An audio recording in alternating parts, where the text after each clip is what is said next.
I stopped shooting there last night because I ran into an issue while building the cart, and either I'm missing something or this upper tray was accidentally mispacked.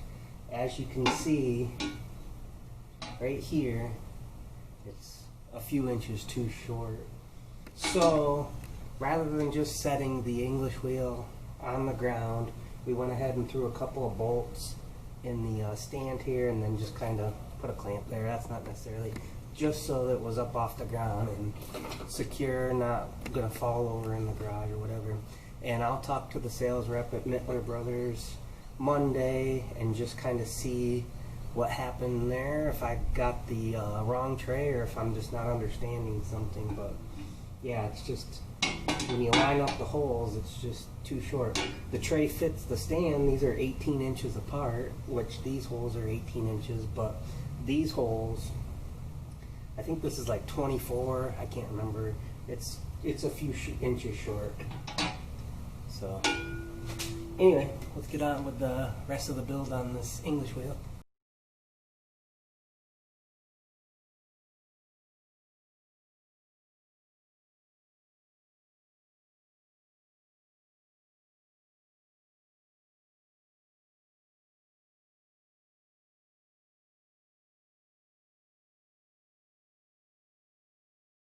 Alright, so I called up Mittler Brothers and spoke to my sales rep, and she let me know that this was the wrong plate and that this is the correct plate.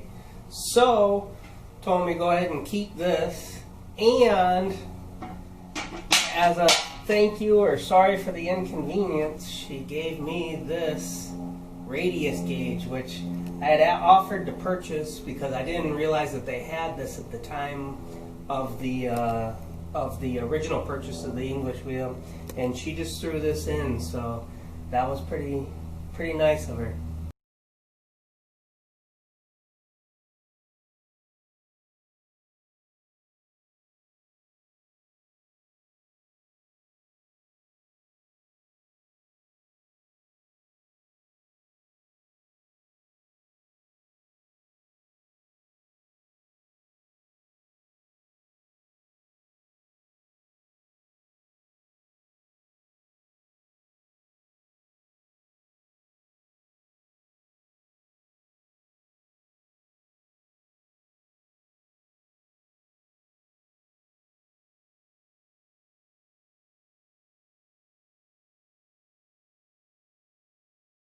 Now, I don't want to sit here and pretend like I know how to use one of these things, like I'm Laze Metal Shaping or Ron Covell or anybody like that, but I'm going to learn how to use it.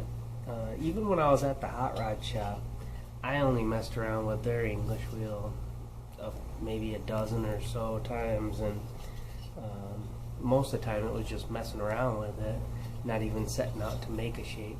Although I did do a nice reverse curve for a motorcycle rear fender once. That came out pretty good. But anyway, I don't know how to use one of these things yet to the fullest extent, but I plan on learning, and maybe we'll start with some basic shapes like the teardrop shape that you see in the old Ron Fournier sheet metal book, even though he uses mostly just basic shot bag hammers, mallets, and wood dollies and stuff, but maybe we'll use this for the planishing or something like that.